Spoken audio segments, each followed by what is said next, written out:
তো হেই ভিউয়ার্স, কেমন আছেন সবাই? আশা করব সবাই ভালো আছেন। তো আজকে আমরা এক্সপ্লেন করছি ভেন্ডাটা মুভিটা। আর এই মুভিটা বানানো হয়েছে খুবই সুন্দর একটা গল্প নিয়ে। আসলে একটা পুলিশ যে কিনা অনেক কষ্টের পরেও তার ওয়াইফকে সেভ করতে পারেনি, পরবর্তীতে সে তার ওয়াইফের মৃত্যুর বদলা নেওয়ার জন্য কি করলো সেই সমস্ত ব্যাপারটাই দেখবো আজকের এই ভিডিওতে। তো চলুন কথা না বাড়িয়ে শুরু করি আজকের ভিডিও। তো এই গল্পের শুরুতে আমরা দেখতে পারি একটা কালো গাড়িতে করে দুইটা ডিটেকটিভ, যাদের নাম ডেনভার আর জো, তারা দুইটা ক্রিমিনাল ভেক্টর আর গ্রিফিনকে ফলো করে একটা ফ্যাক্টরিতে চলে আসে। যদিও তারা এখানে আসার আগে 911-এ কল দিয়ে ব্যাকআপও চেয়েছিল, তবে যখনই তারা এটার মধ্যে আসে তখনই গ্রিফিন নামের যেই গুন্ডা আছে সে জোয়ের উপরে শ্যুট করে দেয়। আর এই জন্য জো কোনো রকম একটা দরজার পেছনে গিয়ে লুকিয়ে পড়ে। আর যখনই গ্রিফিন তার খুব কাছে আসে তখনই জো তার পায়ের মধ্যে শ্যুট করে দেয়। আর এটা দেখার পরে ডেনভার ভেক্টরের দিকে যাওয়া শুরু করে, কারণ এইটার খেলা তো শেষ হয়ে গেছে। তবে যখন সে ভেক্টরের কাছে যায় তখন আমরা দেখতে পারি ভেক্টর কোনো নর্মাল প্লেয়ার না, সে খুবই প্রো একজন প্লেয়ার। তবুও যখন ডেনভার তার পায়ে শ্যুট করে সামনের দিকে এগিয়ে যায় তখন হঠাৎ করেই ভেক্টর তার উপরে আক্রমণ করে দেয়।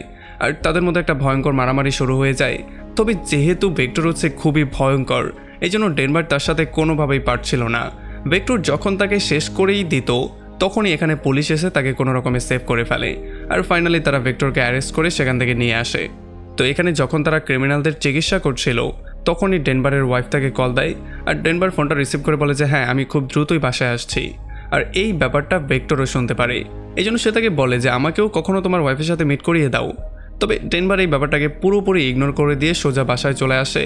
আর এখানে তার ওয়াইফের সাথে কিছুক্ষণ কথাবার্তা বলার পরে তারা তাদের বাচ্চা আনার প্রিপারেশন শুরু করে দেয়। তো এরপরে গল্প চলে আসে 3 মাস সামনে। আমরা দেখতে পারি ডেনভারের সিনিয়র ডেনভারকে এসে বলে যে ভেক্টরের বিরুদ্ধে কোনো প্রমাণ না পাওয়ার জন্য তাকে আর অ্যারেস্ট করে রাখা যায়নি, তাকে আর তার ভাইকে পুরোপুরি ফ্রি করে দেয়া হয়েছে। আর এই ব্যাপারটা শোনার পরে ডেনভারের মাথা প্রচণ্ড গরম হয়ে যায় আর তার মনে পড়ে তার ওয়াইফের কথা। এই জন্য সে দ্রুত তার ওয়াইফকে কল দেয়। তবে ফোনটা তার ওয়াইফ পিক করে না, ফোনটা পিক করে ভেক্টর। আর ভেক্টরের গলা শোনার সঙ্গে সঙ্গে সে পাগলের মতো বাড়ির দিকে যাওয়া শুরু করে। সে সুপার স্পিডে কার ড্রাইভ করা শুরু করে। আর সে জোকে কল দিয়েও বলে দেয় যে ভেক্টর আমার ঘরের মধ্যে হামলা করেছে, সো তুমি দ্রুত সেখানে চলে আসো। আর এদিকে ডেনভারের ওয়াইফ যখনই ঘরের মধ্যে অন্য একটা লোক দেখতে পারে তখন সে দৌড়ে পালিয়ে যাওয়ার ট্রাই করে। তবে ভেক্টর তাকে গলার মধ্যে ধরে ফেলে আর তাকে আচ্ছা রকম একটা ধোলাই করে। যদিও সে কান্না করতে করতে বলছিল যে আমি প্রেগনেন্ট, আমার বাচ্চা হবে, তবে তবুও ভেক্টর কোনো কথা শোনে না। সে তাকে খুবই জঘন্য একটা মৃত্যু দেয়। তবে ততক্ষণে এখানে জো চলে আসে আর পেছন পেছন ডেনভারও চলে আসে। তবে ডেনভার তার ওয়াইফের এমন অবস্থা দেখার পরে ভেক্টরের মাথায় গান পয়েন্টে নিয়ে তাকে শ্যুট করে মেরে ফেলার ট্রাই করে। তবে এখানে যেহেতু চারপাশে পুলিশ ছিল এই জন্য সে চাইলেও কিছু করতে পারে না। তো এরপরে তার ওয়াইফের শেষকৃত্য করা হয়। আর এখানে ডেনভার বসে বসে প্রচণ্ড আপসেট হয়েছিল। এখানে বসে বসে সে কী যেন একটা চিন্তা করে। আর এরপরে সে একটা গান বের করে কিছু বুলেট নিয়ে সোজা চলে আসে একটা ঘরের সামনে। এখন সেই ঘরের সামনে যাওয়ার সঙ্গে সঙ্গে সে জয়কে কল দিয়ে একটা অ্যাড্রেস দিয়ে দেয়। আর সে বলে যে তুমি দ্রুত পুলিশ নিয়ে সেখানে চলে আসো। আর এরপর আমরা দেখতে পারি ডেনভার এই রুমের মধ্যে গিয়ে ভেক্টরের ভাই গ্রিফিন আর তার সমস্ত লোকজনকে শ্যুট করে মেরে ফেলে। আর ততক্ষণে যখন এখানে জয় চলে আসে তখন সে জয়ের সামনে হাঁটু গেড়ে বসে পড়ে, মানে সে নিজেকে সারেন্ডার করে দেয়। তো এরপরে ডেনভারকে বাসে করে জেলে নিয়ে আসা হয়। আর এখানে তাকে জেলের ড্রেস পরিয়ে ওয়ার্ডেনের সাথে মিট করানো হয়। এখানে ওয়ার্ডেন তাকে বলে যে আমি জানি তুমি খুবই ভালো একজন অফিসার, তুমি খুবই ক্যাপেবল একজন মানুষ, তুমি এর আগে অনেকগুলো মিশন কমপ্লিট করেছো, এই জন্য আমি তোমাকে সম্মানও করি। আর এই সম্মানের জন্যই আমি তোমাকে জেলের লন্ড্রি ডিপার্টমেন্টে কাজের একটা দায়িত্ব দিচ্ছি। আর যেহেতু এখন ডেনভার হচ্ছে গিয়ে জেলের কয়েদি, এই জন্য ওয়ার্ডেন যেটা বলবে তার সেটা শুনতেই হবে। এই জন্য সে এখানে কোনো কিছু না বলে সোজা বাইরে চলে যায়। তো এরপরে যখন ডেনভার ক্যাফেটেরিয়ায় খাবার দাবার খাচ্ছিল তখনই এখানে ভেক্টর চলে আসে।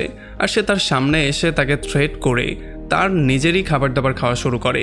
আর সে তাকে বলে যে লাস্ট টাইম তোমাকে আমি যখন দেখতে পেয়েছিলাম তখন তুমি তোমার ওয়াইফের লাশের সামনে বসে কান্নাকাটি করছিলে।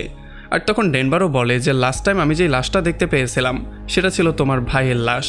আর এইটা শোনার পরে ভেক্টরের মাথা প্রচণ্ড গরম হয়ে যায়। আর এই জন্য সে তাকে থ্রেট করে বলে যে এই এরিয়াটা হচ্ছে আমার এরিয়া, তুমি এখান থেকে কোনোভাবে জীবিত যেতে পারবে না, সো বি কেয়ারফুল। এটা বলে সে এখান থেকে চলে যায়। তো এর একটু পরে যখন ডেনভার লন্ডি এরিয়াতে কাজ করছিল তখন কাজের মধ্যেই ভেক্টরের লোকজন তার উপরে আক্রমণ করে দেয়। যদিও প্রথমে ডেনভার তাদের সবাইকে কন্ট্রোল করে নেয়, কিন্তু যেহেতু তারা সংখ্যায় বেশি ছিল এই জন্য একটু পরে তারা ডেনভারকেই কন্ট্রোলে নিয়ে নেয়। আর তাকে আচ্ছা রকম একটা ধোলাই করে যখন তাকে মেরেই ফেলতে যাবে তখন সৌভাগ্যক্রমে ডেভিড নামের একটা সিকিউরিটি গার্ড চলে আসে। আর এই জন্য তারা তাকে না মেরে সেখান থেকে পালিয়ে যায়। আর ডেভিড এই অবস্থা দেখার পরে দ্রুত ডেনভারকে নিয়ে হসপিটালে ভর্তি করায়।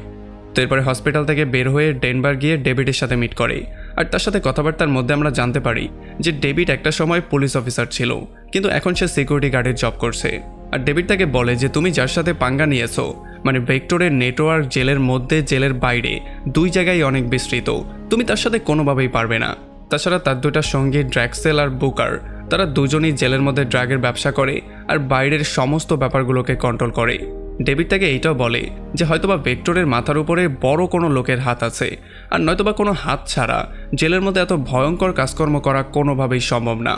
এখন এই সমস্ত ব্যাপারগুলো শোনার পরে যখন ডেনভার তার সেলের মধ্যে ব্যাক করে, তখন ডেভিডের সমস্ত কথাবার্তাগুলো মনে করে করে সে শুধু একটা নামই মনে করতে পারে, সেই নামটা ছিল ওয়ার্ডেনের নাম। কারণ আশেপাশে যত নাম আছে তারা কোনোভাবেই ভেক্টরকে জেলের মধ্যে সাহায্য করতে পারবে না। ওয়ার্ডেনই হচ্ছে গিয়ে একমাত্র সেই লোক যে কিনা তাকে চাইলে জেলের মধ্যেও সাহায্য করতে পারবে। এই জন্য ডেনভার পরদিন সকালবেলা তার ফ্রেন্ড জোকে ডেকে নিয়ে আসে তার সঙ্গে মিট করার জন্য। আর এরপরে ফাইনালি সে ফোনে তাকে বলেও দেয় যে হয়তোবা ওয়ার্ডেন এই সমস্ত ব্যাপারগুলোর সাথে জড়িত, সেই হয়তোবা ভেক্টরের সাথে জড়িত আছে। তবে এই সমস্ত কথাবার্তাগুলো ওয়ার্ডেনের বিশ্বস্ত একটা গার্ডও শুনছিল, আর সে জোয়ের নামটা নিয়ে সোজা ওয়ার্ডেনের কাছে পৌঁছে দেয়। তো এরপরে পরদিন সকালবেলা ডেনভার একটা পেনকে কোনো রকমে কাটিং করে সেটাকেই তার অস্ত্র বানিয়ে নেয়। আর এরপর সেই পেন দিয়ে সে গিয়ে সেই সমস্ত লোকের উপরে আক্রমণ করে দেয় যারা তার উপরে লন্ডি এরিয়াতে আক্রমণ করেছিল। আর এক এক করে সে সবাইকে সেই পর্যন্ত মারে যেই পর্যন্ত তাদের সবার মৃত্যু না হয়ে গেছে। আর এই সমস্ত খবরগুলো নিয়ে যখন ভেক্টরের একটা লোক ভেক্টরকে এসে দেয়, তখন ভেক্টর খুব একটা টেনশনের মধ্যে পড়ে না। সে চিন্তা করে যে আচ্ছা ঠিক আছে, আমার কাছে একটা কয়েদি আছে, সেই কয়েদিকে দিয়েই আমি তাকে শেষ করব। আর তার সাথে মিলে সে কীভাবে ডেনভারকে মারতে হয় সেই প্ল্যানিংটাও করে ফেলে। আর যখন রাতের বেলায় সেই লোকটা গিয়ে ডেনভারের উপর আক্রমণ করে দেয়, তখন ডেনভারই ফাইনালি তাকে শেষ করে দিত। তবে তখনই সেখানে পুলিশ চলে আসে, আর পুলিশ তাকে আটকে সোজা ওয়ার্ডেনের কাছে নিয়ে আসে। এখানে ওয়ার্ডেন তাকে বুঝিয়ে বলে যে আমি জানি তুমি খুবই সাহসী একজন পুলিশ অফিসার, তবে তোমার এই মারামারি কাটাকাটি এই জেলের মধ্যে চলবে না। এটা হচ্ছে গিয়ে আমার এরিয়া, আমার এরিয়াতে আমার কথা মতো সব কিছু করতে হবে। সো তুমি ভেক্টরের সাথে যত ঝামেলা আছে সেগুলো মিটিয়ে নাও, আর নয়তোবা তোমার কপালে খারাপই আছে। এখন এই ব্যাপারগুলো শোনার পরে ডেনভার প্রচণ্ড রাগ করে, আর সে তাকে সরাসরি না করে দেয়। আর এই ব্যাপারটার জন্য ওয়ার্ডেনও প্রচণ্ড রাগ করে তাকে সোজা একদিনের জন্য কন্ডেম সেলের মধ্যে পাঠিয়ে দেয়। তো এরপরে পরদিন সকালবেলা কন্ডেম সেল থেকে বের হওয়ার পরে সে লন্ডি এরিয়াতে এসে পাইপের মধ্য থেকে একটা স্টিল বের করে ফেলে। আর সেই স্টিলটাকে বের করে সে নিজের জন্য একটা স্পেশাল অস্ত্র বানিয়ে ফেলে। আর এই অস্ত্রটা বানানোর পরে সে তার সেলম্যাট ওয়াসওয়ালকে বলে যে তোমার সাথে আমার একটু কাজ আছে। তবে এই কাজটা আসলে কি সেটা আমরা একটু পরেই জানছি। আর এরপরে ভেক্টরের এই সঙ্গী যখন ভয়ে ভয়ে জেলের মধ্যে ঘুরছিল, তখন এখানে ওয়াসওয়াল এসে তাকে বলে যে তোমার সেলের মধ্যে ভেক্টর তোমাকে খুঁজছে। আর যখন সে এটা শোনার পরে ভেক্টরের সাথে মিট করতে যায়, তখন সে দেখতে পারে সেখানে আসলে ছিল ডেনভার। আর ডেনভার তার সেই স্পেশাল অস্ত্র দিয়ে তাকে এমনভাবে ধোলাই করে যে তার খেলা সেখানেই শেষ হয়ে যায়। আর এই ব্যাপারগুলো শোনার পরে ভেক্টর দৌড়ে চলে আসে ওয়ার্ডেনের সাথে মিট করতে। আর সে ওয়ার্ডেনকে বলে যে আমার সমস্ত লোকজনকে এক এক করে সে শেষ করছে, সো এই জন্য এখন তাকে মারার পারমিশন তুমি আমাকে দিবে। তবে ওয়ার্ডেন তাকে সরাসরি বলে দেয় যে ডেনভার হচ্ছে গিয়ে খুবই ফেমাস একজন পুলিশ অফিসার, তাকে এত সহজে জেলের মধ্যে আমরা মারতে পারবো না। তবে হ্যাঁ, যদি তুমি তার থেকে বদলা নিতে চাও তাহলে আমি তোমাকে একটা নাম দিচ্ছি। আর সে তাকে সেই জোয়ের নামটা দিয়ে দেয়। আর তখন ওয়ার্ডেনের সেই পালতু কুকুরটা জোকে কল দিয়ে একটা মিথ্যা ইনফরমেশন দিয়ে বলে দেয় যে একটা মারামারির মধ্যে ডেনভার একটু আহত হয়ে গেছে আর সে তোমার সঙ্গে মিট করতে চাইছে। আর যখন জো জেলে চলে আসে, তখন এই সিচুয়েশন দেখার পরে সে ফাইনালি বুঝতে পারে যে এই সমস্ত ব্যাপারটা ভেক্টরের চাল ছিল। আর তারা ডেনভারের সামনেই জোকে পেটানো শুরু করে, আর তাকে এত বেশি পেটায় যে একটা সময় জোয়ের মৃত্যুই হয়ে যায়। আর তাছাড়া ডেনভারও সেখানে বেহুশ হয়ে যায়। তারপরে পরদিন সকালবেলা ড্রাগসেল আর বুকার এসে ভেক্টরকে বলে যে কোনো লোকই আমাদের টিমে জয়েন করতে চাইছে না, কারণ তারা সবাই ডেনভারকে প্রচণ্ড ভয় পাচ্ছে। আর এই ব্যাপারগুলো শোনার পরে ভেক্টর প্রচণ্ড রাগ করে, আর সে রাগের মাথায় তাকে মারার অর্ডার দিয়ে দেয়। আর তখন এদিকে একটা গার্ড ডেনভারকে নিয়ে ওয়ার্ডেনের সাথে মিট করাতে নিয়ে আসে। আর এখানে ডেনভার ওয়ার্ডেনকে জিজ্ঞেস করে যে তোমার আসলে ভেক্টরের সাথে চলছেটা কি, তুমি তার সাথে কি এগ্রিমেন্ট করেছো। আর তখন ওয়ার্ডেন তাকে বুঝিয়ে বলা শুরু করে যে দেখো, এত বড় একটা জেল আমার একার পক্ষে চালানো তো সম্ভব না, এই জন্য আমাকে এই সমস্ত ব্যাপারগুলো করতে হয়।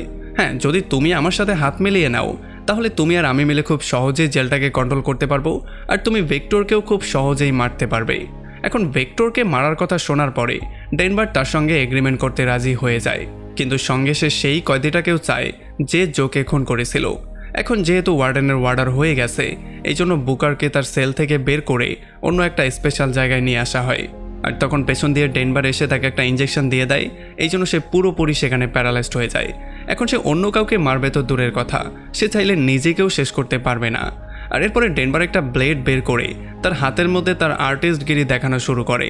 আর যেহেতু একটু পরে অনেকগুলো কাট হওয়ার জন্য তার শরীর থেকে অনেক বেশি রক্ত ঝরে যায়, এই জন্য একটা সময় আস্তে আস্তে তার মৃত্যু হয়ে যায়। আর এরপরে পরদিন সকালবেলা যখন ভেক্টর তার টাকটা শেভ করছিল, তখনই সে বুকারের মৃত্যুর খবরটা পায়। আর এই খবরটা পাওয়ার পরে সে প্রচণ্ড রাগ করে আর সে চলে আসে ওয়ার্ডেনের সাথে মিট করতে। এখানে সে ওয়ার্ডেনকে উল্টাপাল্টা অনেক কিছু বলে, তার উপরে প্রচণ্ড রাগ দেখায়, কারণ সে ডেনভারের সাথে হাত মিলিয়ে নিয়েছে। এখন আমি বুঝতেই পারলাম না এমন কোন কয়েদি রে ভাই যে ওয়ার্ডেনকে পর্যন্ত পেটাচ্ছে, কারণ সে ডেনভারের সাথে হাত মিলিয়ে নিয়েছে। এখন আমি বুঝতে পারলাম না ভাই, সে এত বড় কয়েদি যে কিনা ওয়ার্ডেনের উপরে হাত উঠাচ্ছে, সে জেলের মধ্যে কি করছে? সে তো জেল ভেঙে বেরিয়ে গেলেই পারে। আর এরপরে ভেক্টর আর তার সমস্ত লোকজন মিলে ডেনভারের উপরে ক্যাফেটেরিয়ায় আক্রমণ করার সিদ্ধান্ত নেয়। তবে যখন ডেনভার আসে আর এই পরিস্থিতি বুঝতে পারে, তখন সে একটা গার্ডের উপরে আক্রমণ করে দেয়। এই জন্য সমস্ত গার্ডরা তাকে ধরে সোজা কন্ডেম সেলের মধ্যে ভরে দেয়। এই জন্য ভেক্টর আর তার উপরে আক্রমণও করতে পারে না। তবে একটু পরে কন্ডেম সেলের মধ্যে ডেভিড নামের সেই অফিসার তার সঙ্গে মিট করতে আসে। এখানে ডেভিড বলে যে তুমি যেই অফিসারের উপরে আক্রমণ করেছো, তুমি তার নাকটাকে ভেঙে দিয়েছো। তবে যাই হোক, এটার জন্য আমি আসিনি, আমি তোমাকে এই ছোট্ট অস্ত্রটা দেওয়ার জন্য এসেছি, যেটার সাহায্যে তুমি নিজেকে সেভ করতে পারবে। যখন তোমার উপরে কেউ আক্রমণ করবে, তুমি এইটা দিয়ে তার উপরে আক্রমণ করতে পারবে। আর এই ব্যাপারগুলো শোনার পরে ডেনভার এই অস্ত্রের জন্য আর সেই দিন তার জীবনটাকে সেভ করার জন্য তাকে থ্যাঙ্কস বলে। আর এর একটু পরে ডেনভারের সাথে মিট করতে ওয়ার্ডেনও চলে আসে আর সে তার সঙ্গে বসে সেই এগ্রিমেন্টের ব্যাপারে কথাবার্তা শুরু করে। তবে এখানে ডেনভার বলে যে কিসের এগ্রিমেন্ট? তোমার সাথে আমার কোনো এগ্রিমেন্টের দরকার নেই, তোমার জন্যই আজকে আমার ওয়াইফের মৃত্যু হয়েছে। তুমি যদি কিছু মাস আগে ভেক্টরকে এখান থেকে না ছাড়তে, তাহলে আমার ওয়াইফের মৃত্যু হতো না, সে এখন জীবিত থাকতো। আর এইটা শোনার পরে ওয়ার্ডেনের মাথা প্রচণ্ড গরম হয়ে যায়, কারণ সে ডেনভারের জন্য ভেক্টরের সাথেও শত্রুতা করে নিয়েছে। তবে তবুও ওয়ার্ডেন চলে আসে ভেক্টরের সাথে মিট করতে আর তাকে একটা সিগারেট দিয়ে সে বলে যে আমি বিশাল বড় একটা ভুল করে ফেলেছি। হ্যাঁ, এখন যদি তুমি ডেনভারকে মারতে চাও, তাহলে তোমাকে আমি একটা সুযোগ করে দিতে পারি। আর ভেক্টর এতে রাজি হয়ে যায়। আর এই জন্য ওয়ার্ডেন চলে আসে কন্ডেম সেলের ডেনভারের সাথে মিট করতে। আর সে তাকে বলে যে তোমার ট্রান্সফার আমি অন্য একটা জেলে করে দিয়েছি, সো তুমি দ্রুত বাইরে বেরিয়ে চলে আসো। আর বাইরে গিয়েই ডেনভার প্রথমে চলে আসে ক্যাফেটেরিয়াতে। আর এখানে সে প্রথমেই খাবার দাবার খেয়ে নিজেকে একটু শক্তিশালী করে। আর এখানে তার সেলমেট ওয়াজওয়াল এসে তাকে বলে যে তোমাকে অন্য একটা জেলের মধ্যে ট্রান্সফার করার আগেই তোমাকে মেরে ফেলার একটা প্ল্যানিং করা হয়েছে। ভেক্টর আর তার লোকজন তোমাকে এর আগেই মেরে ফেলবে। এখন এই ব্যাপারগুলো শোনার পরে ডেনভার দ্রুত চলে আসে ড্রাক্সেলের কাছে আর সে তাকে মারার জন্য একটা ট্রাই করে। এখানে তাদের মধ্যে একটা ভয়ঙ্কর রকমের মারামারি হয়। তবে ফাইনালি ডেনভার তাকে আচ্ছা রকম ধোলাই করে তাকে টানতে টানতে জেলের ছাদে নিয়ে আসে আর তাকে জেলের ছাদের উপর থেকে একটা পুলিশের উপরে ফেলে দেয়। এই ব্যাপারটা দেখার পরে জেলের মধ্যে একটা ভয়ঙ্কর নাশকতার সৃষ্টি হয়, যে যাকে পারে পেটানো শুরু করে। কয়েদি আর গার্ডদের মধ্যে একটা ভয়ঙ্কর মারামারি শুরু হয়ে যায়। আর তখন ডেনভার আর ভেক্টরের মধ্যেও একটা মারামারি হয়ে যায়। যদিও ভেক্টর খুবই শক্তিশালী, এই জন্য সে ডেনভারকে আচ্ছা রকম ধোলাই করছিল। তবে ডেনভার তো তার বিচিই গায়েব করে দিয়েছে ভাইরে ভাই, ৭৫টা লাখ টাকা। যাই হোক, এরপরে ওয়ার্ডেনও একটা বিশাল বড় গান নিয়ে চলে আসে আর সে এসেই ডেনভারের উপরে আক্রমণ করে দেয়। সে ডেনভারকে শ্যুট করে সেখানে আহত করে ভেক্টরকে একটা গান দিয়ে বলে তুমি তাকে খুন করো। তবে ভেক্টর যখনই ডেনভারকে মারতে যাবে, তখন ডেনভার তাকে বলে দেয় যে বুকিসকে মারতে ওয়ার্ডেনই আমাকে সাহায্য করেছিল। আর এটা শোনার সঙ্গে সঙ্গে ভেক্টর ওয়ার্ডেনের একটা পাই গায়েব করে দেয়। আর এই সুযোগটা নিয়ে ডেনভার সেখান থেকে দ্রুত পালিয়ে যায়। তবে অন্য যেই জায়গায় সে পালায়, সেখানেও ভেক্টরের লোকজন তার উপরে আক্রমণ করে দেয়। আর এখানে যখন ডেনভার এক এক করে তাদেরকে ফেস করছিল, তখনই এখানে আবারও ভেক্টর চলে আসে আর সে এইবার ডেনভারকে এমন ধোলাই করে যে ডেনভার পুরো মৃত্যুর মুখে চলে যায়। তবে মৃত্যুর আগ মুহূর্তে সে ফাইনালি ডেভিডের দেয়া সেই অস্ত্রটা ইউজ করার সিদ্ধান্ত নেয়। আর এই অস্ত্রটা দিয়ে যখন সে ভেক্টরের গলাটা কেটে দেয়, তখন ফুরফুর করে রক্ত বের হওয়ার জন্য সে সেখানেই মারা যায়। তবে ততক্ষণ এখানে ওয়ার্ডেনও চলে আসে আর সে গান নিয়ে ডেনভারকেই শ্যুট করে ট্রাই করে। তবে ততক্ষণ এই সমস্ত ব্যাপারটার কন্ট্রোল নিতে আর্মিরাও চলে আসে আর ফাইনালি তারা ওয়ার্ডেনকেই অ্যারেস্ট করে ফেলে। কারণ জেলের মধ্যে কি কি চলছে এই সমস্ত ব্যাপারগুলো সম্পর্কে ডেভিড অলরেডি বাইরে সবাইকে বলে দিয়েছিল। আর এমন একটা ইন্টারেস্টিং পয়েন্টে এই পুরো মুভিটা এখানে শেষ হয়ে যায়। তো আমাকে কমেন্ট করে জানান কেমন লাগলো ভিডিও। যদি ভালো লাগে তাহলে অবশ্যই একটা লাইক করবেন। আর যদি এখনও আমাদের চ্যানেলটা সাবস্ক্রাইব করে না থাকেন, তাহলে প্লিজ করে ফেলুন। তো আমাদের দেখা হবে অন্য কোনো ভিডিওতে অন্য কোনো একদিন। Till then, take care.